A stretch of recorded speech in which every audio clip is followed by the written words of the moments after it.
At Tommy's Express, you'll love our open and bright tunnels, easy loading, flat belt conveyor, unlimited membership, and free vacuums and mat washers. Try us for free. Text WASH 415 to 86697 to send our best wash, The Works, directly to your phone. You'll love the sudsy clean, ceramic wax, underbody flush, spot-free rinse, and tire gloss. Experience the difference and visit Tommy's Express today. Offer valid to new guests only. By participating, you consent to receive promotional and information text from Tommy's Express. Message and data rates may apply. Message frequency varies.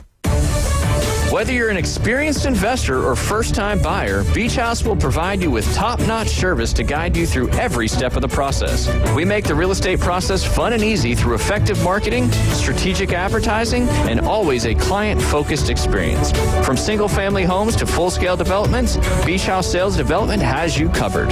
Check them out at beachhousesalesfl.com or give them a call at 850-919-3500. Hello? Honey, my radio is making this loud squeaking noise when I'm stopping my car. I really think I might need new speakers. Oh, why don't you try turning down the radio, hon? It just got worse. Maybe we should take it down to Alford Tire and Service Center, and maybe they can figure out what's going on. At Alford Tire and Service Center, we provide peace and quiet with the radio off. So if your car is making a strange noise, come and see us for your free visual safety inspection today. Located on Tyndall Parkway in beautiful Callaway, we do it all at Alford Tire and Service Center. Introducing Water Clear Pools, the home of the 10-week pool guarantee. We guarantee custom pool completion from permit to your first swim in 10 weeks or less. Water Clear Pools is the premier pool builder for the Margaritaville development on Highway 79. Free quotes and custom pools anywhere in Northwest Florida. Call now, 850-835-4177, or see our website, waterclearpool.com. Licensed and insured. License number CPC 1459723. Easter is almost here, and it's time for you to hop down to Krispy Kreme Donuts and celebrate the holiday with 4 tantalizing Easter donuts. Try the Bunny Basket Donut, Marshmallow Bunny Donut, Bouncing Bunny Donut, and the Strawberry Iced Donut with sprinkles. It's the Happy Easter collection only at Krispy Kreme Donuts in front of HCA Hospital, 23rd Street, Panama City, and the Ross Clark Circle in Dothan. Krispy Kreme Donuts since 1937. Krispy Kreme Donuts, where you get them hot. Come experience the weird and wonderful world of El Weirdo, a brewery and taco pub in downtown Panama City on Oak Avenue. El Weirdo is serving up delicious street tacos, magical wizard fries, locally brewed beer, margaritas, and more, all surrounded by art, oddities, and all things weird. It's a feast for your eyes and your mouth. Visit El Weirdo in historic downtown Panama City today. El Weirdo, 24 West Oak Avenue, and online at elweirdodowntown.com. WGSX Lynn Haven, WVLQ Port St. Joe. Powered by Panama City Toyota, ESPN Northwest Florida. Now back Inside Drive, live and local from the Gulf Plus Studios. It's the next evolution of sports talk radio. The biggest stories and the biggest reactions. Now. And now we're taking... With the first pick. The last ball you got to bat. The Inside Drive. From college to the pros. Interviews with the newsmakers, sports betting, your phone calls, and more. And now, The Inside Drive with Ryan Mulvey on ESPN Northwest Florida.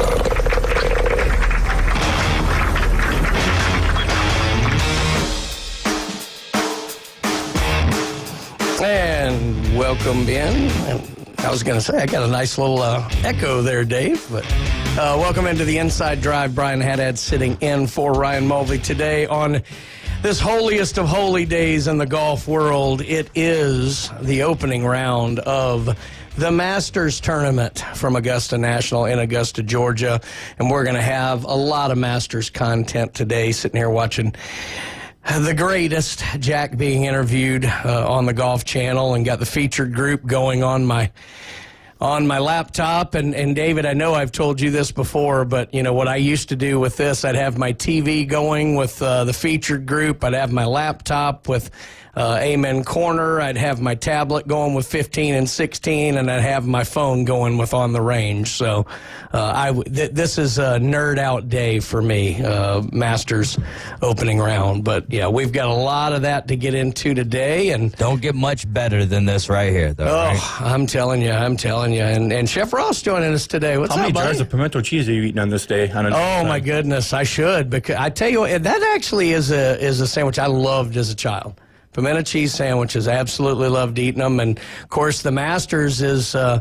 Everybody thinks, opulence and all this with golf and everything's so expensive, but probably the cheapest concessions menu in sports at the Masters. I want to say it's like less than $3 for a pimento cheese sandwich, and that's amazing. Aren't they like $1 or $1.50 or something? Yeah. So I saw something on social media yesterday that if you bought one of everything from the entire menu of Augusta National, you would spend $77. That's amazing. You go to a hockey game, buy 2 beers, you spend $77. Yeah, you're right about that. Go to an NFL game, you're spending $150. Now, getting into Augusta National can cost you a couple more bucks. Yeah, and the lottery system that they use actually to get in. But that's why the patrons are in there. They're not fans. They don't want to be fanatical.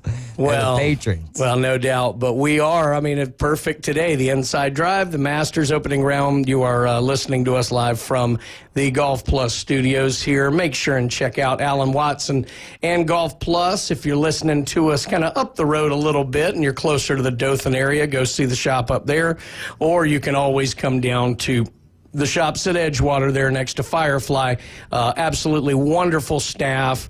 The game of golf, it's one of those things that, everybody can go out and play it, but boy, it's so much more fun when you actually have the right tools for the job. And Alan and the crew will do a wonderful job in making sure that you have the right equipment, the right grip, the right, shaft flex, everything like that. There's so many little things to it.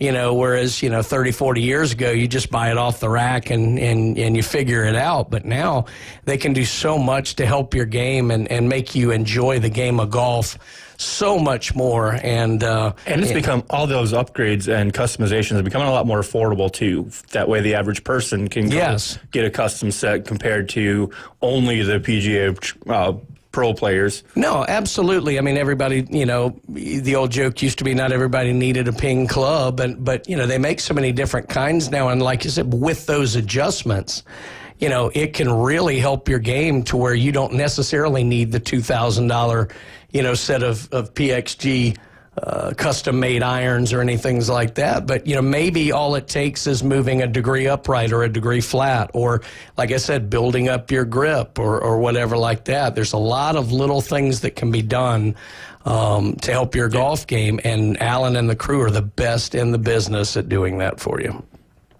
So again, today is, like I said, it is Masters opening round here, and let me get to the leaderboard real quick to see where we are early. Only there too. Yeah, only the first half of the crew is out. We'll have another round of golfers that will hit. Actually, here they'll be starting going here in the next few minutes. But for the morning wave that went out, currently the lead is at 4 under par. It is shared by Aaron Rai from England and Stefan Jaeger from Germany, both sitting at 4 under par. 2 of the hottest golfers in the world, Scotty Scheffler, who is looking to win his 3rd of the last 4 Masters tournaments, is sitting at 2 under par through 7, as is Joaquin Niemann, one of the stars of the Live Golf Tour, also at 2 under through 7 holes. Happy Gilmore's caddy is sitting at 1 under. That's right. Will Zalatoris. But how about, let's go old school here. Freddie Boom Boom, I think my all-time favorite golfer, Fred Couples, the ageless wonder at Augusta, is 1 under through 10 holes. Did you see his birdie putt this morning? I did not. I heard about it, though. Yeah, it was off to the second cut because, fringe is a bad word, apparently. Yeah, exactly. But, yeah, Will Zalatoris at 1 under, Harris English, Brian Harmon, who just won, is at 1 under. Former champion Patrick Reed, everybody's favorite lightning rod, is at 1 under par. Former champion Jordan Spieth, also at 1 under par. And the newcomer on my fantasy Masters team, you have to pick a newcomer, and I went with Maverick McNeely Maverick sitting at 1 under par for the first timers through 5 holes. One other interesting name sitting there at 1 under par, and this for controversial reasons, former champion Angel Cabrera. And actually at the press conference yesterday, Fred Ridley was asked about Angel Cabrera being allowed in the field because he has just come off a 30-month sentence for 2 separate domestic violence cases.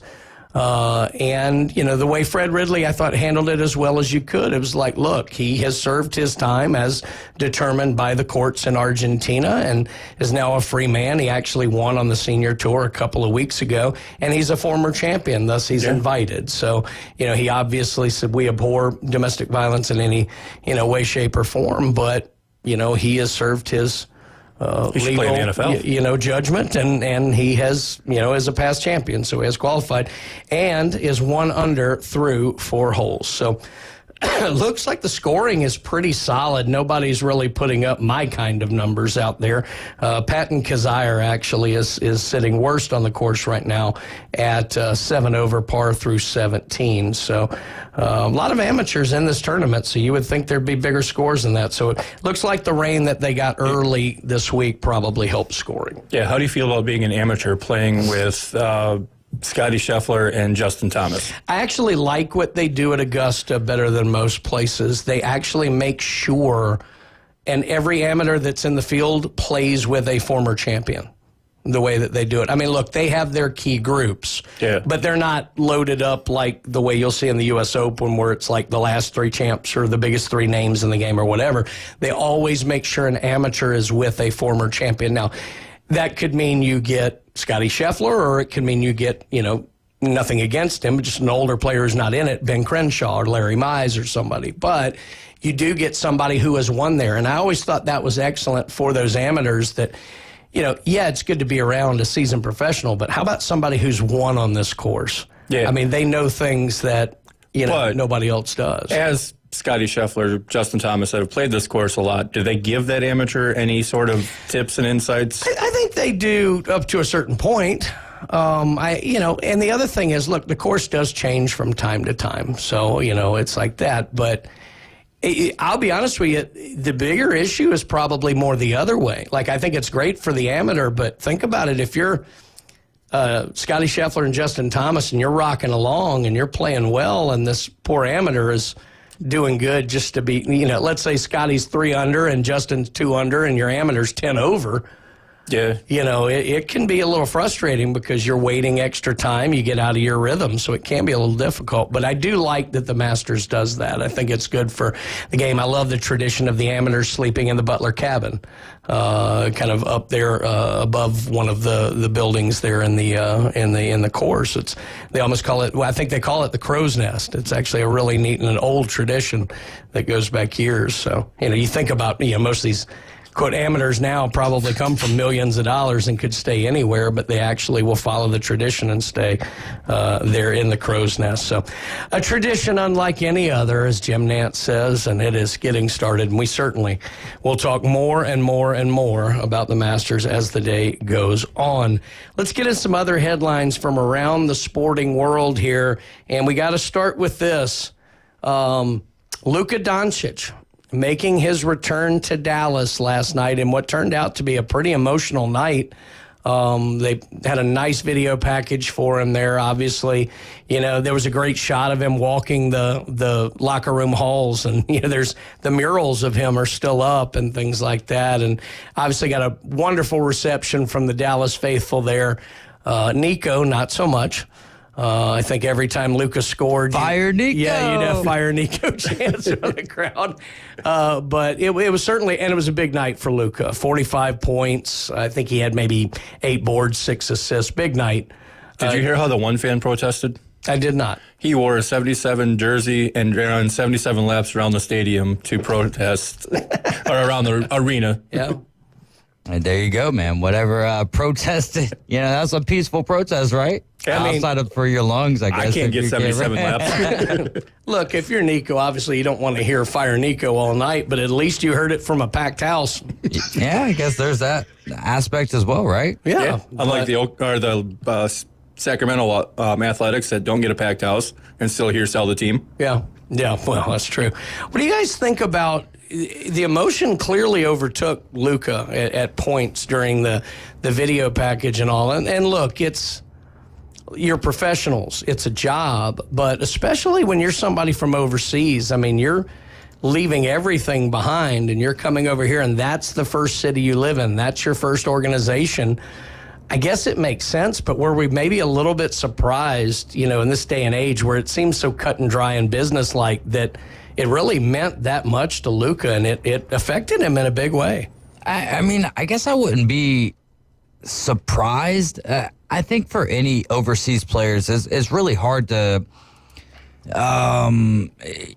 understand the business side of it, right? Because I would imagine, I don't know this for a fact, but when they're playing their overseas, it's not as hustle and bustle as many players getting traded.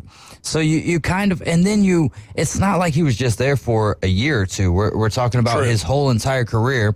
Then he thinks in the back of his mind, oh, this is going to last for the rest of my career, or at least a long time in it. You're not going to trade me during my prime. I brought you to the finals last year. Now, yes, they had Kyrie Irving, so there is that. But it's just like expecting to be with a certain, like a relationship to last a long time. And both sides are saying, yeah.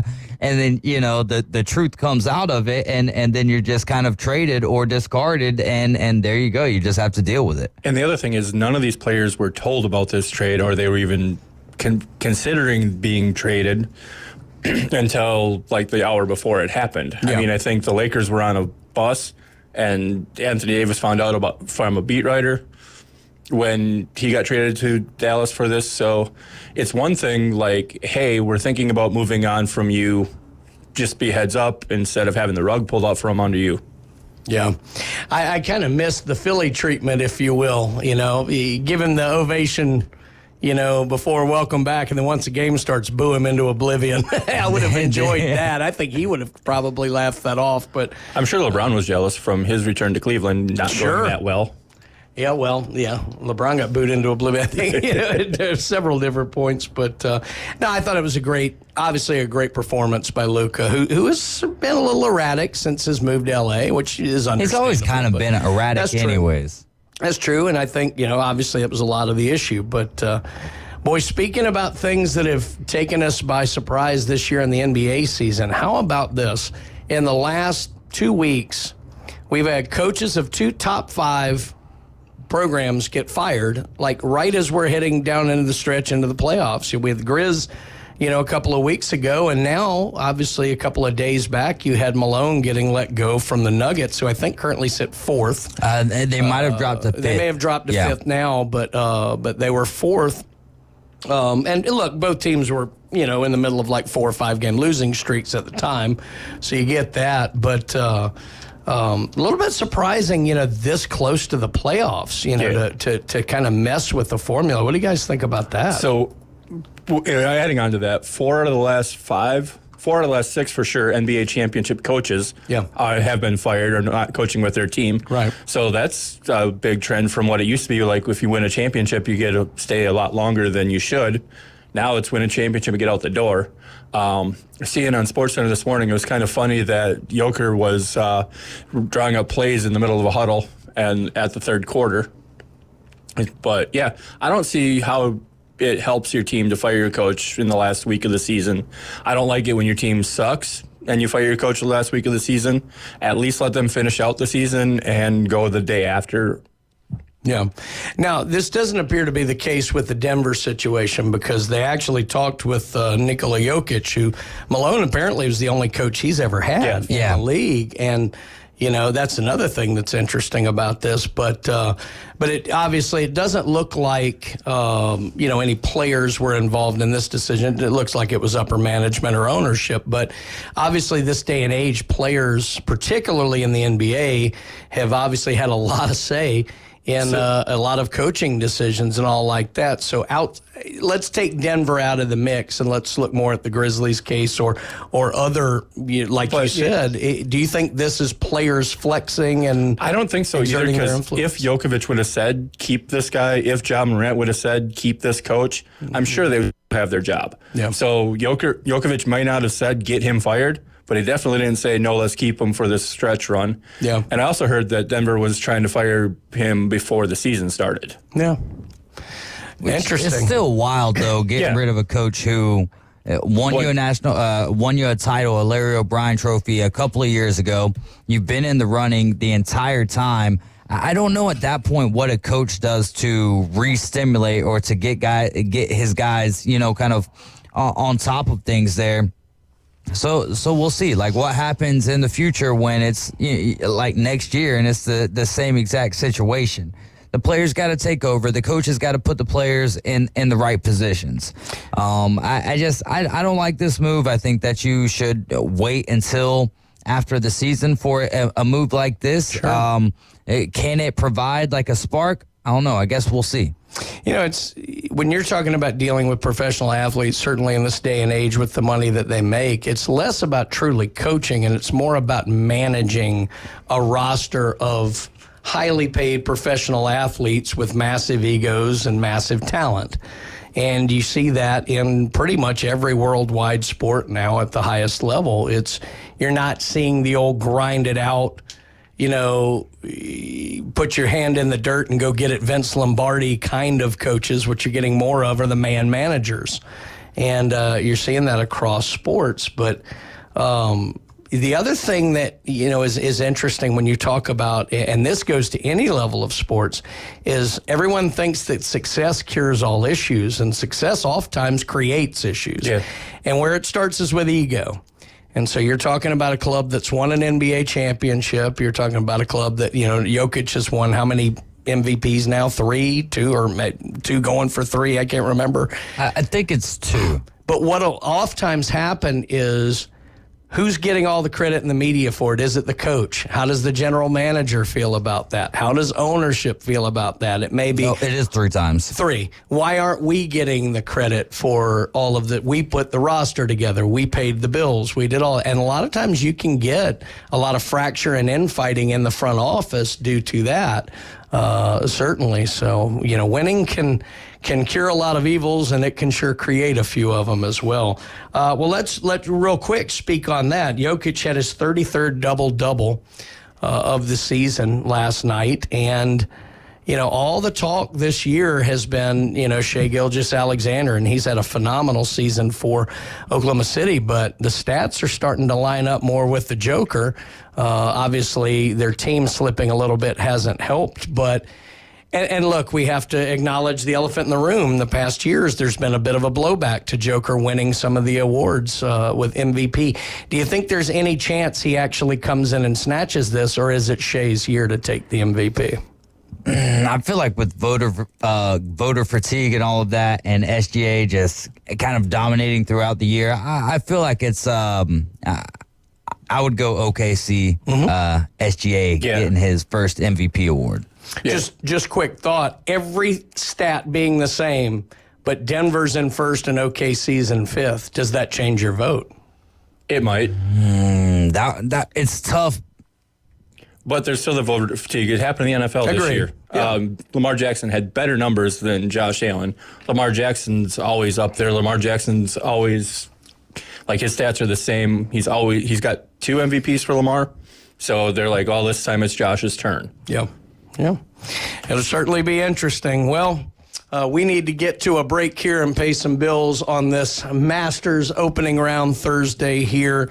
Don't forget, be listening today at 12:40. We're going to give you your chance to win a trip to Talladega and 2 passes to the Jack Links 500 on Sunday, April the 27th. Keep that dial right here. You are listening to The Inside Drive on ESPN Northwest Florida. Atlanta Braves are back. Here comes the throw. It's late. Braves win. And ESPN Northwest Florida is your exclusive radio home for Braves country. He just wrecked that thing. Straight away center, a homer for Riley. Strider, Acuna, Ozzie, Riley, Profar, and Coach Snitker lead a stellar lineup. Listen live nights and weekends on ESPN Northwest Florida. Good morning. This is Joanna with your weather forecast from ESPN Northwest Florida on this Thursday.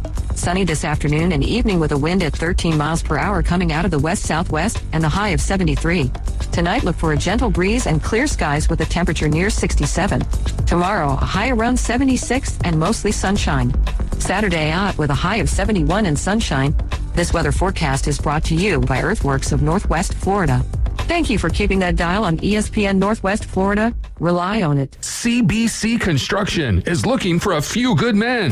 At CBC Construction, our greatest strength lies within our talented team. Join us and be a part of a dynamic company that values its people. We offer a tremendous opportunity to create a future for your family and the Florida Panhandle. CBC Construction is now hiring. Call us at 850-740-3815 or visit cbcconstruction.com to learn more. CBC Construction. Be part of a winning team. When you bring your vehicle to Panama City Toyota for repairs or maintenance, you'll get the warmest welcome around. That's because we see service differently. It's not only an expert team that can help with everything, from simple adjustments to a new set of tires. It's also a team that values your time, so we make your experience as quick and comfortable as possible. Because we're committed to service that goes beyond. Only at Panama City Toyota. Broadcasting from the Gulf Plus studios, it's the Inside Drive. For the Inside Drive with Ryan Mulvey and Jay Henley. This man is destroying golf. You may be right, but our ratings are up and we're attracting new youthful sponsors. ESPN Northwest Florida. And welcome back into the Inside Drive on this Masters Thursday. And a beautiful day here in Panama City Beach, and looks like a beautiful day there in Augusta as well. Joined by David Hayes and Chef Ross today. Thank y'all for joining in with us. Ryan will be back on the air next week. And don't forget that ESPN Northwest Florida is your home for select Orlando Magic games. So make sure you check out the Magic and listen to them right here on 104.3 ESPN Northwest Florida. We are coming to you live from the Golf Plus studios. And let's give an update here on the Masters. Aaron Rai, who was the joint leader at 4 under, has fallen back here. He's had consecutive bogeys at 11 and 12. Amen Corner can do that for you. So he's dropped back into a log jam at second place at 2 under. Stefan Jaeger still leads at 4 under through 10, but now he begins that vaunted Amen Corner stretch there. Joaquin Neiman, Scotty Scheffler, Tyrrell Hatton, Brian Campbell, and Matt McCarty all joining Aaron Rai at 2 under par. Fred Couples has dropped back 1 shot to even with a bogey at 11. Colin Morikawa, the third favorite in the odds pre-tournament, sitting at 1 under par through 8, and former 2-time champion Bubba Watson from just up the road there in Milton/Baghdad, Florida. Bubba Watson sitting at 1 under par as well with Jordan Spieth and a slew of other top golfers. Again, the afternoon wave about to start teeing off now.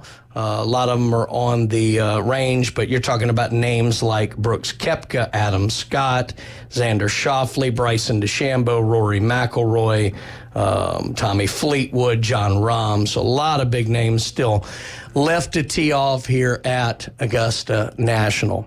So they flipped the card, right? The morning crew goes out in the afternoon tomorrow in the afternoon. That is correct. That is correct. So theoretically, there's no advantage gained, but we've seen the way the weather can play out. You can literally get the worst of both worlds on that. So if you'd like to join us today on the Inside Drive, please give us a call at 850-215-6290. That is 215-6290. So the Masters, we talked about it, a tradition unlike any other, and they have all of their old traditions that go back to the first tournament, I believe, in 1936. But one of the greatest ones we got to see early this morning, if you were watching the Golf Channel, we had the honorary first tee shots. And These are usually legends of the game who have won at Augusta, and kind of the older guard that are left alive. We've seen it go through Gene Sarazen and Sam Snead and Byron Nelson for the longest time, and then Jack Nicklaus and Arnold Palmer worked their way into that group, and now you're talking the three who teed it off this morning were, of course, Jack Nicklaus, 6-time champion, Gary Player, who has 3 green jackets, and Tom Watson, who has 2. So obvious legends of the game there, but they hit the honorary first tee shots. It's competitive. I mean, Gary Player likes to talk trash up there, and he does his high leg kicks and his stretching routine. And as Jack says, they all keep score of who hits it the furthest off the tee. I think now with Tom Watson, I think he gets both of them pretty good. That being said, Gary Player is 89 years old. Yeah, I mean, if you're 90 years old, 89 years old, but let's just round up a little bit, and you're still hitting a golf ball better than what I am. Well, I mean, congratulations. Let me explain another tradition. On Wednesday, we always get the par 3 tournament, and it's actually famous for 2 things. Number one, lots of fun and family involvement and hole-in-ones. It's also famous for the curse that no one who has ever won the par 3 tournament has gone on to win the Masters tournament. So what you will often see is people who are leading going into the 9th hole will let a family member hit a putt so that they can't turn in a scorecard so they don't technically win. Yeah. It's that level of superstition. Yeah, and this year's went to overtime or extra holes. It did. It did. Actually, 70 of the 90 participants yesterday apparently did not turn in a card, but we were talking about Gary Player being 89 years old. He had 3 consecutive birdies in the par 3 tournament yesterday. You want to talk about getting it done. Yeah, that is really insane. Rory's daughter with the cool putt. Yes, really cool. I think the roar scared her a little bit, poor girl. But she got a tiger roar, that's for sure. And that was like a 25, 30-foot putt. Yeah, she was barely right tapped. there off the fringe, right?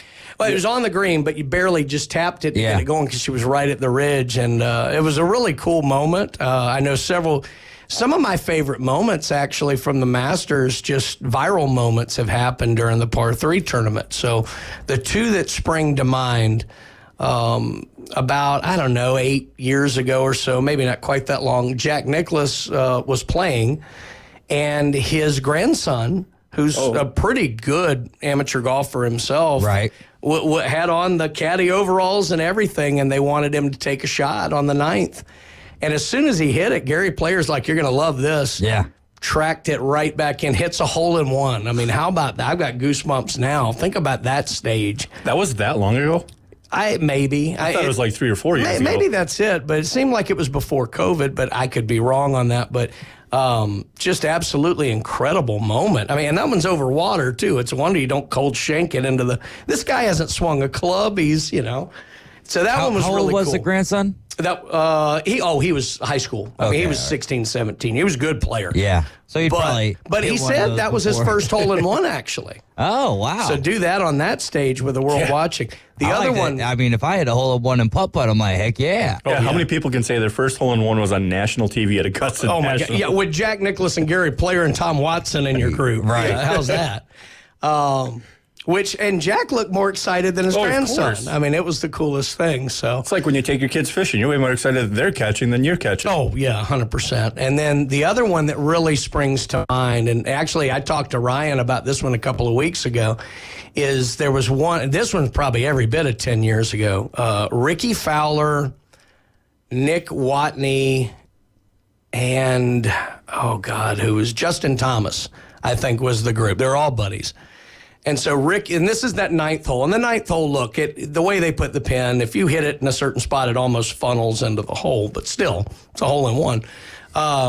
Ricky hits a hole-in-one to lead off the group. Watney goes second. Watney puts it right on top of him. Back-to-back hole-in-ones. That's insane enough. Yeah. And then, Justin Thomas is looking around like, really? Really, guys? Thanks a lot. And the crowd's all laughing like that. And, he probably hits it to like 12 feet and people kind of booing, jokingly that. But it was the funniest moment of, Really? How are y'all really? going to do this to me? Y'all are going to make me have to Yeah. come up and hit this now, But Which hole is it that the golfers try to skip it off the water and hit the green? So that's actually on the real course. That's the 16th. Oh, I thought that was part of the par 3. It's not part of the par 3. It's actually the 16th on the real course. It's real famous. They come down, and it's got a little downslope in, and they try and skip it up. And actually, there have been people who've holed out that way, too, where it goes very famously. On Sunday, the pin placement's kind of back left, and everything funnels off of the right shelf. And you'll see a lot of golf shots go up there, and it looks like they've stopped, and it'll just trickle and come down the hill. And there have been some big Sunday hole-in-ones. In fact, I know in 2019 when Tiger had his famous victory, I thought he jarred it when he hit it. I mean, the way it landed, and he knocked it to maybe 1.5 feet to, set up going on to win the tournament. But the roar of that still gets. I've got goosebumps all morning. I mean, that just thinking about the whole Masters. tournament really. I mean, Saturday and Sunday was just like Saturday is. You're telling me there's a chance? You're telling me there's a chance, and then Sunday just to follow him through that was one of the most. I mean, one of the most memorable tournaments outside of, for me, that's probably number one. Number two would be when Rocco Mediate and Tiger Woods went into the playoff. Yeah, in the 08 Open, U.S. Open, that was another great one. Was it? Where was that? Was that Riviera? I don't remember where it was. No, it wasn't Riviera. But I had Larry's Giant Subs No, that day. it was out in San Diego. I can't remember the name of it, but yeah, it's Torrey Pines. I think. Isn't that funny how your memory works though? Like when you remember one thing and then you can just kind of almost play out that whole day and how it went. Yeah. No, it was Sometimes something. I wish it didn't work like that. So there's always been a lot of talk with why is the Masters the one that stands out, and is it because it's the first one? I remember hearing Nick Faldo one time talk about you grow up living in England and you see green everywhere, and you just think, oh, it's spring now. I think it's as simple as this. I think this is the one major that is played on the same course every year. That's huge. Every one of us, none of the three of us, I'm wagering, have ever actually been to the tournament, or certainly have never played around at Augusta National. No. But if you got Ryan Mulvey and Jay Hindley in the building, then you can't say that because both of them have played it. But, okay, so I've never played around. I have only peeked over the fence one time when the round wasn't going on. I just happened to be in Augusta, and I'm like, I'm looking at the course. Oh, yeah. But I guarantee you, just from all the years I have watched, there's my pick. He's got 2 bogeys and an eagle. So when no, he's just on my. He's gotcha. my newcomer on my fantasy team. Gotcha. Sorry about that. My ADD kicked in, but I've never played it. I've never been there for a tournament, anything like that. I guarantee you, I know every shot on that course, just from all the years of watching. I mean, I've watched 40 plus Masters. Intently. And yeah, it's different, and I've always heard, and I talked to Ryan about this, it is way more hilly than what it looks like on television. But it's which way it breaks on the 11th green. You know how the wind's going to swirl on 12. You know you can't cut the corner at 13 unless you're Bubba Watson. Right. I mean, there are things that you know just by watching. And I think that's the thing that lends it to be kind of that much more special, is because we can go back to look, we've been to Pebble a lot of times for the U.S. Open. We've been to Whistling Straits. We've been to Torrey Pines. We've been to Shinnecock Hills. We've been to a lot of these courses a bunch, but not every year.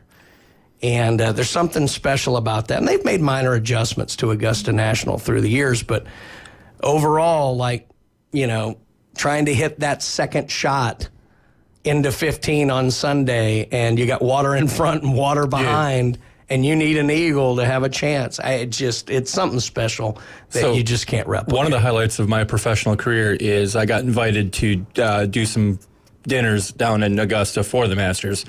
Nowhere near the golf course. In fact, the closest I ever got is very first pull into Augusta, I see an empty parking lot for a Walgreens. I pull in there, find a parking spot, put my car in park, grab my cell phone, and security's beating down my door. Hey, this is a paid parking area. I'm like, sorry, buddy, I need to make one phone call, and I'll be out of here in 2 minutes. And he literally said there was a stopwatch.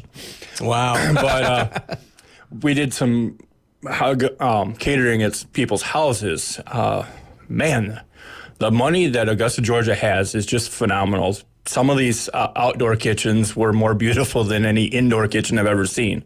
The first meal I served there was a house that Nike had rented out for the week, and the 2 Nike execs were sitting down at the dinner table giving a contract to one of the X Games stars. Really wish I knew his name. I could name drop it, but I'm not into X Games, so it didn't really bother me. Sure. It didn't really pique my interest other than it was a Nike contract. But yeah, just the feeling of Augusta, Georgia while you're there was great. I really wish I could have got to the course, but for some reason we couldn't get any tickets. You know, the amazing thing, my aunt and uncle lived on the 5th hole at the Atlanta Athletic Club, and they've played a few majors there, several PGAs and Old U.S. Open. And actually, one of the things that would happen a lot around that course when they had a major, and happens to Augusta all the time, is people can literally pay their yearly mortgage off of renting their house out for that 1 week. Yeah. And like you said, to corporate entities like that. I know, I think this would have been, I think it was the year David Toms won the PGA, which would have been like 2001 or 2002. A house off the 5th hole there, the Atlanta Athletic Club went for $40,000 for the week. I would imagine Augusta now has got to be upwards of $100,000. Oh yeah, if it's a decent sized home. And think about that, $100,000 for a week. For a week, just go to the beach for a week. Spend a couple thousand, get $100,000, and pay your mortgage for the year. This one house and their guest house had a 3-car garage with an electric Maserati parked in the garage. That one may have cost a little more than yeah, that was beautiful. Mortgage, but yeah, there's a lot of people who do that, obviously, and there's a whole ecosystem around the Masters that obviously pumps up everything in Augusta, and it truly is something else. The other thing I love about the tournament is, and I think they always did things their own way, but when there was a lot of social pressure against them several years back, mainly as it related to women being members of the club and all, and they were being strong-armed around by a group, and the Masters, said, look, we're going to do this. We have plans in place, but we're going to do it on our timetable, not yours. We're not going to be pushed around, and so... Is that the same time Tiger was pressured not to play Augusta? Somewhat, yeah. What was her? Martha Burke, I think was her name. She led the charge. So they targeted all the sponsors, and so, what the Masters did? Says, we don't need them. Yeah. And what they started doing that they continue to do today, I think they only have 2 minutes of commercials per hour.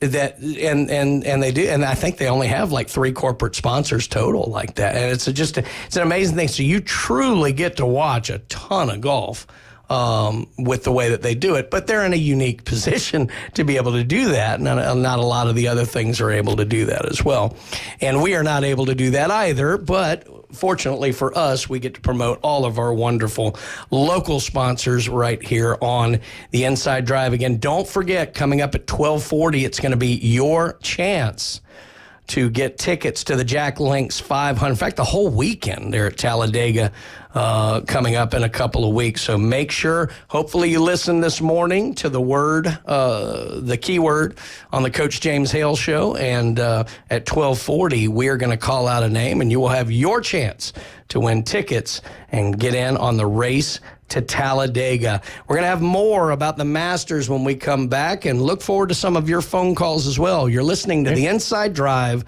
on ESPN Northwest Florida. Practice signing the number. Give us a call. ESPN Northwest Florida presents the Race to Talladega.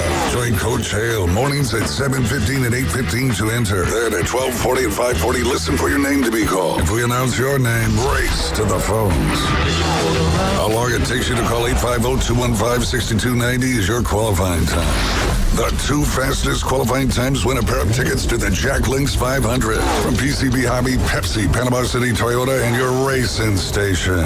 ESPN Northwest Florida. Known for its crispy chicken tenders, flavorful wings, and generous portions, Lickin' Chicken has become a local favorite. Lickin' Chicken's commitment to quality and bold flavors keeps customers coming back for more. One satisfied patron shared on Facebook, First time at Lickin' Chicken, and I'll return often. Man, them lemon pepper and garlic parm wings were amazing. My daughter and I devoured them. They don't short you on the fries either. Lickin' Chicken, 1320 North Tyndall Parkway. Are you looking for a place to take a leak? Do you have a truck, tractor, or other hydraulic equipment leaking or not performing as it should? At Reliable Hydraulic Solutions, we can get you back to work. Do you have a busted or leaking hose? Hydraulic cylinder or pump needing repair? If competitive pricing and a quick turnaround are what matter to your business, come see us at Reliable Hydraulic Solutions, or you can give us a call at 850-326-3000. Reliable Hydraulic Solutions, 6840 Highway 77 in Southport, the best place in town to take a leak. Is your car looking dull? Is your home's exterior showing its age? Flight Mobile Detail Technician brings the shine right to you. They offer expert mobile car detailing, from paint correction and ceramic coating to deep seat shampooing. And for your home or business, their soft wash pressure washing system cleans without damage. Convenient, professional, and right at your door. Don't wait. Get that showroom shine and curb appeal back. Call Flight Mobile Detail Technician today. 850-640-5286. 850-640-5286. Broadcasting from the Gulf Plus Studios, it's the Inside Drive.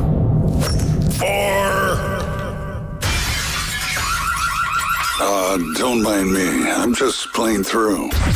Now back to the Inside Drive, live and local, ESPN Northwest Florida.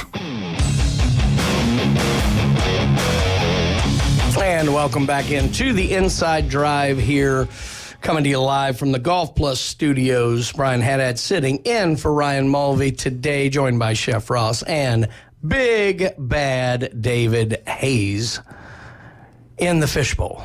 BBD. Yeah, if you're my age, that's Belle Biv DeVoe, but now it's David Hayes. Or Bam Bam Bigelow. Yeah, there you go. That's a triple B, isn't it? That is BBD. Yeah. All right, odds on gotta favorite add the here. D there. You gotta That's add right. the D. That's right. I'm going to leave it at that. Looking at my roster here, because we all know the most important thing that anyone wants to hear is about your fantasy team, right? My roster for Fantasy Masters, my past champ was John Rahm. John Rahm, and currently not on the course, so I'm not losing anything there. My United States player is Bryson DeChambeau. My international is Tommy Fleetwood. Neither of them are on the course yet. My first-timers, as I've mentioned, Maverick McNeely, sitting at even par. And my wild card is former champion Hideki Matsuyama, who is not on the course yet either. So, like my team. I like my team, too. Because right now I'm sitting at even. I'm sitting at 3 under. Oh, you're way better than me. My past champion is Scotty Scheffler. Well, that'll work. My United States is Bryson DeChambeau. International, Rory McIlroy. First-timer, Maverick McNeely. And my wild card is John Rahm. Oh, look at there. Yeah, Ross went chalk here. I want some pimento cheese towels. I went pretty daggone chalky, too. If there's one thing the NCAA tournament taught me, it's go chalk. Go chalk. Go chalk, That's no right. doubt. I went Scotty Scheffler as the past champ, Wyndham Clark as the U.S. Yeah, I almost took Wyndham. Matsuyama as my international fella, Maverick McNeely as my first timer, and then Rory McIlroy as my wild card. Yeah, Rory will snap hook it on 10 when it matters. Hey, but so I have a feeling that he's going to get close. He's not going to get the cigar nor the green jacket, but he'll get close. But Scotty sitting at 3 under right now. That's it. Yes, solo second right now. He's 3 under through 8 holes in his defense, trying to become the first player since Jack to win 3 out of 4 years. Yeah. He would only be the 4th person ever to win back-to-back if he does it. I know Tiger, Nick Faldo, and Jack have all won back-to-back. I mean, that's pretty good company. Decent company. If he goes back-to-back, does he put the jacket on himself? So I was actually thinking, excuse me, I was thinking about that earlier. I don't remember what Tiger did when he went back. I think it was 01-02. He went back-to-back. I don't remember who gives it to you at that point. And that's been how long it's been since someone's done it. So I actually don't know the answer to that question, but I was thinking, very similar. There was a funny one in 04, Phil Mickelson won it. 05, it was Tiger, so Phil put it on Tiger. 06, Phil won, so Tiger put it back on Phil. That was a fun. Oh, and that's in the middle of their feud too, so that has to be a great conversation. Yeah, it was a fun one. So I don't know. So if any of you know the answer to that, text in or call in, because I'd love to know what happens there. I would imagine they have a plan in place for it, but I don't know. Putting it on yourself would be interesting, I guess, but. I don't know the answer to that one. Your favorites, obviously, Scotty Scheffler came in as a pre-tournament favorite, having won 8 times last year and the defending champion. Excuse me. Scotty was sitting at plus 475 when the Masters teed off this morning. Rory was the chairman of Augusta The National. chairman? Okay, yeah. so Fred Ridley is who it would be. That's just no fun. Should put it on yourself. They ought to put your nemesis out there. Yeah, you get to pick. Actually, if you win back-to-back, Patrick Reed has to put it on you. And he has to put it on very, well, no, it's Cantlay that plays real slow, huh? Oh, yeah, put it on very slowly. Rory McIlroy is your second favorite, went off at plus 625. Those two clearly getting the majority of the money in Vegas because your third favorite was Colin Morikawa at plus 1,400. Yeah. So obviously, and golf is always tough with trying to pick one out of the field because, even when Tiger was in his best form, he'd only win, 35% of the tournaments a year, which is unbelievable. But, like you say, it's almost like they say with baseball, you're going to fail 7 out of 10 times, still be in the Hall of Fame, But, yeah. Unless you're Pete Rose. Well, fair. Don't get me started on that one this early. But anyway, so those were your favorites coming in. I wanted to take a little time here, and I really would love if we could get some phone calls on this, but I'm certainly going to pitch it to you guys. And we've talked about tradition. We've talked about a few little things there, but tournaments, moments, memories that we have. I'm certainly older than you two, so I've got you on a few years. But what are some big moments or some great tournaments that stick out to you in the past from the Masters that come to mind? Putting you on the spot. And just being regular casual fans. Yeah, I can't say it's in like 2008 on hole number 17. Yeah, well, I probably could do that, unfortunately. I will say this, and look, we've talked about this for years on all the shows on this network, but the Live PGA split, even though I was more in favor for the guys who ended up going with the Live Tour because I thought the PGA could have fixed this and they stuck their nose up in the air and didn't and caused all this problem. But last year is the first year I did not watch a swing of the Masters. I just didn't do it, and it felt wrong, and I'm back with it this year. I wasn't, upholding protesting. I had lost interest. Yeah. I really had. And, which there's some Live players, but it's not like the full field of what we had in the past. But here's what happened. I lost interest in the game. Yeah. Because I don't watch the Live tournaments either. It wasn't a Masters thing. It was more of a golf thing. I just didn't care that much. Now, I'm back into it this year. I've certainly enjoyed, getting back. But I don't know the guys like I did. But, some moments or tournaments for me while you guys are thinking about them, I'm old enough. The 86 tournament's going to be hard to ever beat. Yeah. That was Jack's 6th. He had been 6 years since he'd won his last major. He was 46 years old. Yes, I know these things. You have to know something in your life. I know these. Yeah, that's why this is a bad question for me and Ross, because it's like, well, Tiger Woods won it in 2019. That's about that. That'll wrap it up for me. It wasn't just all of that, which all of that was amazing because at the time he was the oldest. I think he was the oldest major winner. He, again, it got him his 6th green jacket. It was his 18th professional major, 20th if you count the amateurs the way it was. But it was the field that he beat. Yeah. The guys who collapsed down the stretch because Jack was on the charge. Seve Ballesteros, who had won 2 or 3. Greg Norman, who was number 1 in the world. And Greg Norman had it good to go and was in the center of the fairway on 18, going to spoil it, and cold shanked one into the crowd on the approach to 18. I think Longer was up on the leaderboard during that. It was unbelievable the amount of things that had to happen. Jack Eagles, 15, he, almost jars it on 16. He hits the great putt, the Vern Lundquist call, the yes, sir. Yeah. Which he stole from Ben Wright, by the way, if you want to get into real Masters lore. Ryan would love that one. But he stole the yes, sir, but it's a famous one, a putt on 17. He darn near made the putt on 18, thought he needed to make it to put himself in position. That one was such a special tournament. It was also Jim Nance's first Masters. Oh, yeah, that's right. And yeah. I remember Nance told the story. I apologize for my coughing. Hello, friends. Yeah, Venturi told him the story. He says, they're not all like this. You know, and Nance actually said he wants to get to 2036. Yeah, 2036. 50 of them, but 50 yeah, Masters is insane. My first Masters memory has got to be, I'm going to say 97, the year after Tiger won his first. Yes. And it was more about, Fuzzy Zoeller causing conflict with the media, asking or saying something about the Masters dinner. Yeah. And backstory, Fuzzy Zoeller and Tiger Woods were really good friends at the time. Tiger laughed. Tiger laughed it off, but of course the media did not, because Fuzzy Zoeller goes, I wonder what we're going to serve next year, fried chicken and collard greens? Yeah. And it certainly blew up. And, you know, Fuzzy, it really bothered Fuzzy. I mean, it upset him. It almost ended his career. He meant nothing, you know, by it. Fuzzy was a jokester, and he was trying to make a joke, and it did not go well and really hurt him down the line. Now, he was past his prime as a player, but, that was certainly a big deal. You know, and Tiger being so young, but Tiger was part of the country club crowd, and for him, that was just a joke. Yeah. He didn't take any personal offense, but he was also put in an awkward political position by it. And so he did have to come out a little bit, but he was always good to Fuzzy about it. Yeah.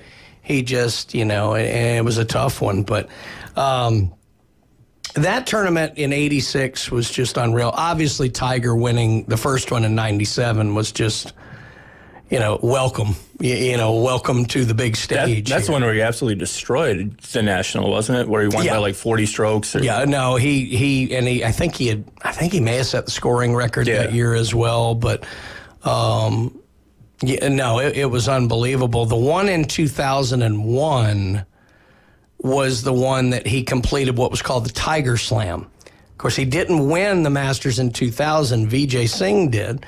But he won every other tournament almost every other other major. So he actually won 4 majors consecutively. The U.S. Open, the British, the PGA, and then the Masters in 2001. And that was when he won the U.S. Open by like 12 shots. I think he won the British by 15. I mean, that's it. I mean, it was really, especially when you think about the game of golf and how easy it is to slip up a little bit there when you do have the lead, and how for other guys to kind of watch. But it was different when Tiger was at the leaderboard. It was almost like folks quit trying for first place and were just playing for second and third. Yeah. There's no doubt. And look, my other tournament that comes to mind as a whole tournament that I enjoyed is another similar thing. It was kind of a past legend making a late charge and everybody crumbling around him due to the pressure. Was 2019 when Tiger won his 5th. Yeah. And I think I speak for most fans out there who say we weren't Tiger fans. A lot of golf fans weren't Tiger fans. Yeah.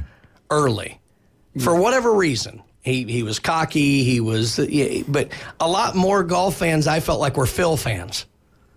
You know, it was eerily similar to Jack and Arnie. Yeah. You know, 30 years, 40 years previous, whereas Jack was not liked because Arnie was the people's champion, and he was the guy who was a swashbuckler who would take the big risks, and he would win mightily and fail mightily. And I mean, he was our guy, and you heard a lot of that. And actually, the fans were nasty to Jack, and Arnold was one of the ones who put an end to it. Tiger and Phil had that kind of rivalry, although it was way more one-sided. Right. But there were a lot of people who very much wanted Phil, who was, again, the risk taker, the guy like us who tries the miracle shot and it hits off the tree and goes behind him and he blows the tournament. That was Phil. Tiger was the calculated, cocky, brash, young superstar. And I was very much a Phil guy. So I don't think I ever pulled for Tiger during the whole heyday. I didn't hate him. I just didn't pull for him. Yeah. Until his comeback. And when he made the run at the British and the PGA in 18, he ended up winning the Tour Championship at the end of the year. And then that run at the 2019 Masters, I've never pulled harder for a player. I really wanted him to get that because there's something in the American sports ethos about redemption. Yeah. And I really felt like that happened. And then everything that had to happen. Molinari was one of the hottest golfers on the world and had ice in his veins. And he plunks one in the water at 12. Koepka plunks one in the water at 12. I mean, it was amazing the amount of things that had to happen. And Tiger had never done it coming from behind. Every one of his majors was from the lead until this one. It was unbelievable. And so the 2019 was as good as I've felt after a Masters. It was so cool pulling for him and seeing something that historic. So 17 was his first one after the accident and the divorce, right? That one is when I lost. I'm trying to remember. That's where I lost a little bit of respect for Tiger. Is right after the accident and divorce, and the whole off season. Any questions where I'm going to focus on my marriage? I'm not thinking any of that.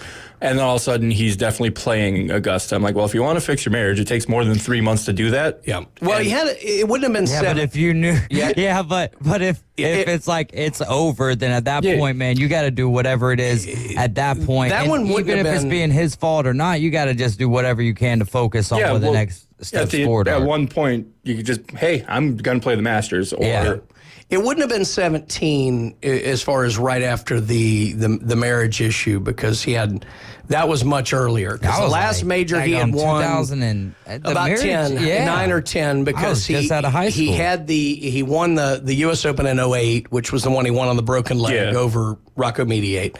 And then he had all the issues, and then he had a couple of comebacks. He actually won the Players one year. There, and it looked like he was back to being the number one guy in the world again. Then he had another issue. Then he had the wreck where he tore up his leg. And I mean, you've had all of these things. Ever since then, it's been. But yeah, he's had back injuries and leg injuries and everything like that. But yeah, the 19 one also stands out. Certainly, those were my favorite 2 tournaments. But there's so many other moments, and I'm sure we'll get into them. I mean, I'm thinking of 10 of them right now, and we'll certainly get into that. But we have to get to a break here. You're listening to the Inside Drive, and we come back, top of the hour. Time for a little afternoon delight here.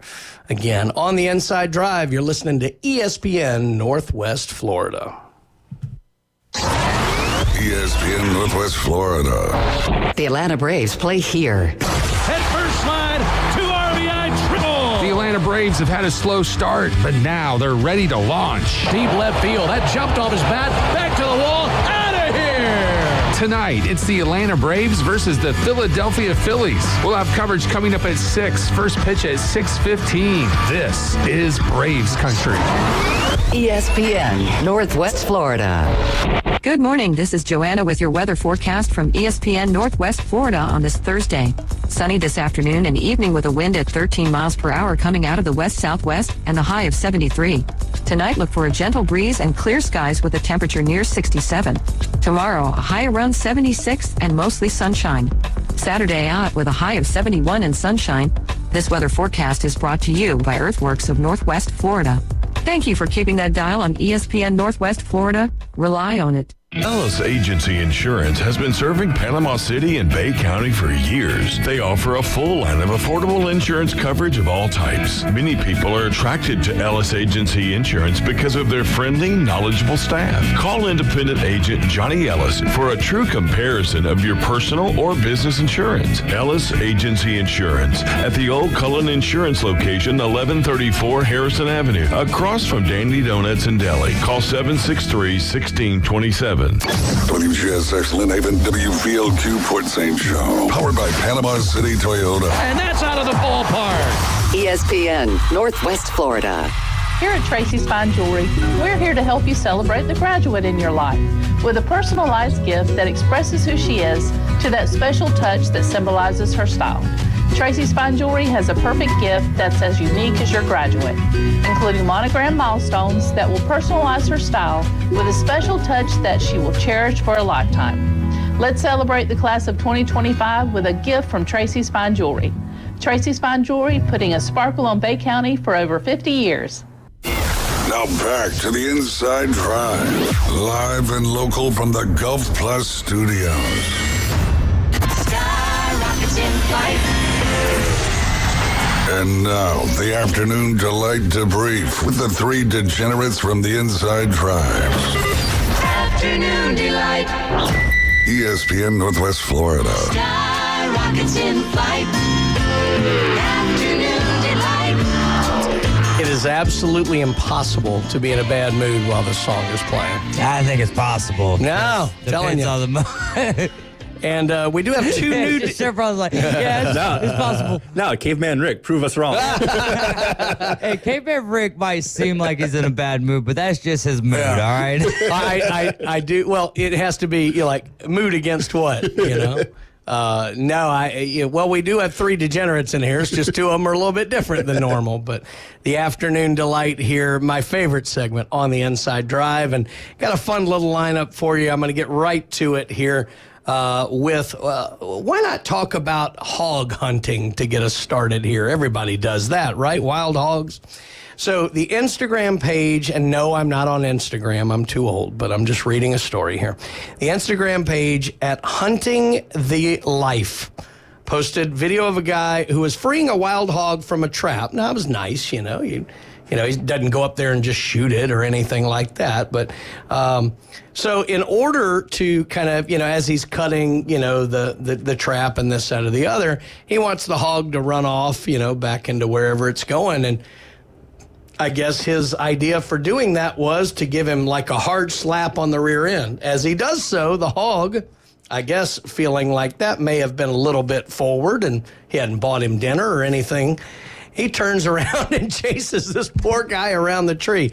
So Outkick.com has the story. There's a great video of it. But again, it's hunting_the_life is the Instagram page. But gives the hog a nice little slap on the rear end and then realizes probably shouldn't do that with a wild hog. And he made it out, but he certainly had to get creative dancing around a tree and running because this hog was certainly having none of it. So just goes to show you, don't slap a wild hog on the rear end unless you've bought it dinner first. So that's our first story today. Let's get into some more. Now, these I have not seen, so I'm going to be going through these with you guys in real time.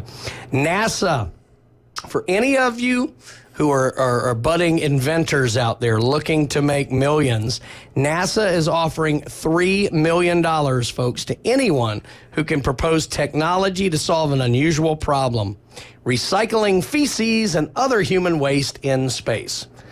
So if your talent is figuring out how to recycle feces in space, then NASA is offering $3 million for you. So they're calling on members of the public to propose technological means of recycling all of this in long space flights, which makes sense. Obviously, that's going to be a huge issue. And that's something that makes, but there are currently 96 bags of human waste that were left behind on the moon by astronauts from the Apollo missions. And the aim of the Lunar Recycle Challenge is to prevent adding to the stinky space stash, because we want to leave no trace, as they say. So David, if you figured out how to recycle human feces, you can win $3 million from NASA. Recycle feces? Yeah, there you go. I could win $3 million? Yeah. So it's a chance. So it's just a chance, though. It's not like, Well, it also tells me those NASA cuts have certainly gone into effect because now they're seeking the public's help. Actually, it's a great idea. Why wouldn't you pitch it out there to people to be creative? I mean, outsourcing creativity is a great idea, because what it'll do, like, even if you don't find the solution, it might spur thoughts and interest out of your staff. It's the American dream. Yeah, there you go. Yeah, recycling feces in space. There you go.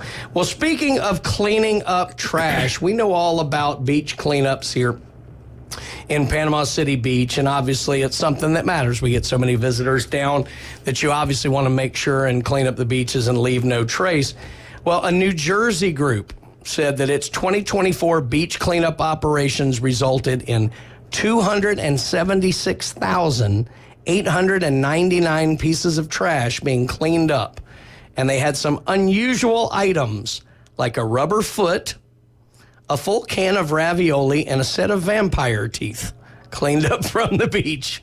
The Clean Ocean Action released its beach sweeps report, And those were some of the items. So they listed the Dirty Dozen, the 12 most commonly found items on the beaches, which you would expect. Plastic bottle caps, food and candy wrappers, straws, plastic bottles, cigarette butts, cigar tips, metal drink cans, packing foam. I don't know about that one. Pieces of paper and assorted pieces of plastic. But like I said, vampire teeth, a rubber foot, a punching bag, a full container of Wawa brand sausage and eggs. I don't know, that's quite the thing. A gallon of maple syrup, an Invisalign retainer, a message in a liquor bottle, a Victoria's Secret bra, I'll leave that one, a jar of marijuana, an inflatable hot tub, a bedpan. All right, that maybe you shouldn't go to the beach if you have a bedpan. Multiple uncooked hams, okay, and a boat cabin door and a bathroom sink were all found on the beach in New Jersey. Wow. You know, I'm not a proponent of the wildlife finding our things, but it'd be awesome to see a sea turtle with vampire teeth. Yeah, that's a good point. That's a good point. What I mean, He just comes up to you. we've obviously been around the beach. Garlic at, bro. Have y'all ever come across anything just like weird on the beach? I mean, like most of it, is the typical kind of trash that you would see. Yeah, I don't think I've seen anything just like, oh my gosh, I can't believe, red tide, I guess. You see that? All of that. That's and then there was a time, back in the day, we lived down there by Beach Drive, and walking up and down the bay, they would have jellyfish would just like roll up on the beach. But outside of that, like I haven't ever seen anything that's just like, man, I can't believe I found this. Or at least nothing's registering in my head right now. And I feel like if you ask that question and nothing's registering hardcore. Oh, sure. There probably wasn't nothing. How about, that would be interesting, in finding a bathroom sink. I think the jar of marijuana or like maybe, a large quantity of cocaine would be. I love that it was multiple uncooked hams, not just one. Multiple. Yeah, multiple. My goodness gracious. Rory McIlroy out on the range now. He's actually about an hour away from his Southport Scott says, what? No used condoms found? Maybe they don't consider that odd anymore. That's a good point. I will tell you, so back when I was coaching, occasionally in December, when it was actually nice and not crowded, we would take the kids and we would do some morning dry land routines when they were out of school out on the beach. And if it was raining, we'd go under the pier there, kind of at Pier Park. And you would find some interesting things under the pier. Certainly, we'd have to clean up before the kids got under there. But no, I used to love going out and doing that. So I thought that was interesting as well. Another story here. A dog who went missing in Utah turned up 2 weeks later at an animal shelter in Texas, over 1,000 miles from home. The Colony Animal Services said the dog named Huey was picked up as a stray by the Collin County Animal Shelter, and it was later learned that the canine's owner had been searching for him for about 2 weeks. Shelter officials said they were surprised to learn that Huey had run away while in the care of a family friend and had somehow traveled more than 1,000 miles from Utah to Collin County in the space of just a couple of weeks. That's one dog that shouldn't watch Homeward Bound anymore. I mean, how much as a dog must you hate the family friend who you're dealing with to not run away, but to run 1,000 miles away? And I will run 5,000 miles to get away from you. So the shelter said that Huey would be traveling home this week after members of the community donated about $2,000 to cover the cost of the canine's transportation. So nice on the community for stepping up there and reuniting Huey with his family. So that was an interesting one for sure. God, 1,000 miles in 2 weeks. That's impressive. That's a hike. That's pretty good. I love the lottery stories that we go into. We've had a few of them last week. I have another great one this time, and we'll chalk this up under the things that never happened to me portion of the afternoon delight. A North Carolina man who was waiting at a lottery office to claim a $50,000 prize received a Keno ticket as a birthday gift from his daughter and won another $100,000. So Carthage, North Carolina resident Dennis Parks told a North Carolina Education Lottery officials that he was in the lottery's Greensboro Regional Office Claim Center to collect a $50,000 prize from a Merry Multiplier scratch-off ticket when his daughter, who accompanied him on the trip, just went and bought a Keno ticket. She bought the ticket for me for my birthday, Parks said. It was my 81st birthday on Monday.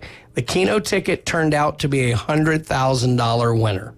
I guess it was just my day. He said that the dual prizes will go toward paying bills and taking a family trip to Ohio. I'm never changing clothes again if that happens to me. This is the lucky outfit. I am never changing it again. I won $150,000 in a day. I mean, think about that. I mean, I've heard of people winning multiple lotteries in their life, but you're literally waiting to cash in a $50,000 ticket. Your daughter just, here's this Keno. $100,000. At least you're in the right spot. Yeah. I'll take being in the right the right spot. Daggum. The only thing I can think that I can ever compare it to, and certainly not on the scale, but there was we had a casino trip one weekend. It's hard to narrow down in my life. You guys know, but I actually had a really good day, and we were on the craps table. And I had done pretty well, and so I was cashing out. And what a lot of times you'll do is if you have kind of a certain round number, you'll turn it into cash out, turn it into, higher denomination chips, whatever. And then what you have loose, you'll throw some of it to the dealers as a tip, for the boys, or you'll just play some of it while they're waiting to cash it all in, because it does take a little time. So I had done pretty well, and the table was hot, and so a buddy of mine was rolling. So I took, I don't know, $50 or $100 and bet the hard ways while he was rolling, which is betting for a 4 and a 4 to come up for an 8. Yeah. Right. You 5-3 come up, 6-2 come up, you don't get it, but a 4 and 4 will pay you better. And I had thrown the dealers a pretty nice tip, and then I had just, while I'm waiting for them to cash out, I'll just play this $50 or whatever it was on the hard ways, and proceeded to win almost $1,000 just on those. And then proceeded to give it right back just on the next day. I gave some of it back. But the point was it was kind of like that. It was kind of like as I'm waiting to cash out, I had other money that I just got. It was one of those days where you were just lucky, and it just happened. Trust me, I have many more go the other way. My experience is kind of opposite. I go to a casino in Minnesota. I got my $10 roll of quarters to lose and whatever. By the time my dad found a parking spot and came inside, I just put a random quarter in this random machine, hit it, pulled the lever, won 166 credits. I didn't realize that I should pay it down to see how hot the machine was. Mm-hmm. So I cashed out, got the little bucket, and go find my dad. He's just walking in the door. I'm like, the smart thing is for us to leave right now. He's like, what do you mean? I'm like, Dad, here's my bucket. He's like, yeah, big deal. I'm like, but no, here's the $10 roll I started with. Yeah, no, that's good.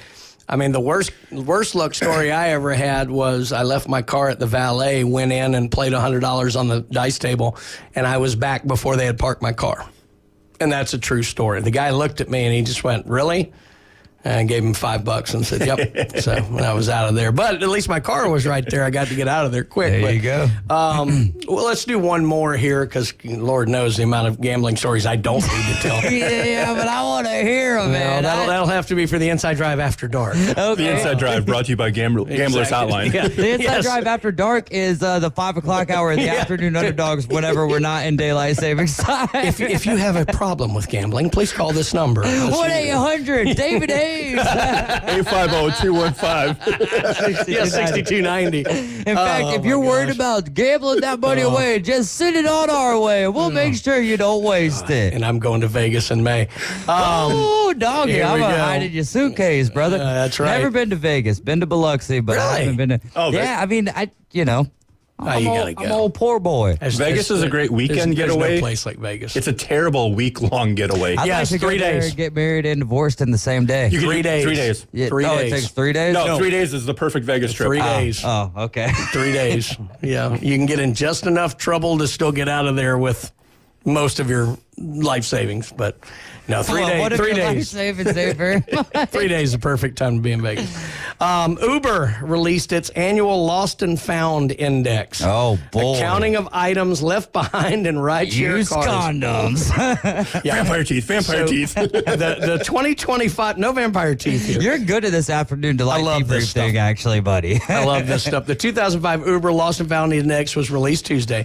Revealed the most commonly left behind items, obviously, this makes sense, were phones, keys, and wallets, with New York City being named the most forgetful city. Has to be. Look, I've Ubered in New York City. I know why. Because you are deathly afraid you're going to get run over or screamed at or whatever. And like you're trying to get out of that car in a hurry. Yeah. Because usually you're in the middle of the street where they let you out. They just get out of here. Here we go. Some of the most unique items cited by Uber. Let's see if this can beat the New Jersey beach. All right. A mannequin head with human hair. Oh, all right. Well, all right. You Fair know, enough. like a stylist or something like that. Exactly. Yeah. Wrestling. I love it. A chainsaw. Al Snow. I'm not sure I would pick up somebody with a chainsaw. No. At that point, it's like if you're riding around with the chainsaw or you're walking around with the chainsaw. Are these all New York City? No, Okay. this is national. Because it makes sense for all these to be in New York City. Probably most. A goat? A Ghostbusters ghost trap. Okay. All right. Well, enough. you know, Probably at Comic-Con. That's probably in South Carolina, right? Fresh breast milk. Drink that. A live pet turtle. What? Salmonella. A urinal. How did that even go in the? I mean, that's got to be in one of the Uber XLs. I guess that right? way you don't have to stop and go to the bathroom. Yeah, there you go. How does the urinal fit? You're Uber right. XL. Uber XL. Yeah, There it's you got to go. be. Open up your trunk real quick. Well, what's that in your hand, bro? Looks like a lot of porcelain. A set of Shrek ears. Okay. Yeah. 15 hookahs. 15 hookah. It would be one thing, like, one or two maybe, but 15. A bouquet of 100 red roses. All right. I guess that's when somebody you got get to your broke up. donation and you see your best friend's car in the driveway. Yeah. And you say, "To heck with this girl." Boy, that Tinder date didn't go well. Well, if you're showing up to a Tinder date with 100 red roses, you were already in the wrong. Fair enough. Right there. Some Ozempic. That Okay. makes sense nowadays. All right. 10 live lobsters. Well, game on. Get them in the pot. 10 live lobsters, 100 red roses. Yeah, this is all from one person. A Viking drinking horn. I have no idea what that is, Well, but that's I'm gotta be willing to find out. I want one. I'd imagine it's like a long Viking horn, and you just schwaller out of there. A taxidermied rabbit. Okay, hang it up on your wall. And a passenger's divorce papers. Tinder date gone well. Food-related items on the index included a 5-gallon bucket of beans. That's more Uber XL. 175 hamburger sliders. 108 eggs. From Crystals? Were they from Yeah, Crystals or yes. White Castle? Oh, look, that's one trip to Crystal. 108 eggs. Man, that's expensive these days. That's a good tip. Yeah. 24 cans of corn and a bucket of feta cheese. All right, they get them to the Greek. Camille Irving, who's vice president of operations under Uber, says, from wayward mannequin heads to live lobsters, Uber riders have left behind some truly unforgettable items this year. Wow. But they do make every effort to reunite the passengers with their lost belongings, no matter how odd and interesting they are. So, Hey, we've been trying to reach you for about 2 weeks now. You got 5 gallons of beans here in the back of my Uber. hey, you remember that urinal you brought with you? I've used it a couple times. You're going to have to clean it, get the skid marks out of there. But Let me ask you a question. Can you then advertise that as being an Uber XXL and now you have a urinal? Yeah, I Can you guess charge so. extra? That's a Uber porta potty right there. Making my way downtown. Well, absolutely crazy. I wish we just did 2 hours of the afternoon. Yeah, I mean, that it's was a lot of possibility. fun. But yeah, certainly enjoy the lost items and the stuff found on the beaches. And, who knows? We are in Florida. Maybe we can get on this list next time. For stuff we found. should be. Stuff found on our beaches in the old College Spring days would be interesting. That's the thing is everyone's freaking out now because of, the way that it is. But when I look at those crowds dispersed and stuff, I'm like, dude, do you not realize what it was like in 2010? I don't 11, like 12? the way things went this year, but that was a fraction of where it was. At least amount of people. And there was a lot of other things that were going on that weren't as publicized because social media didn't have Exactly. Honestly, social media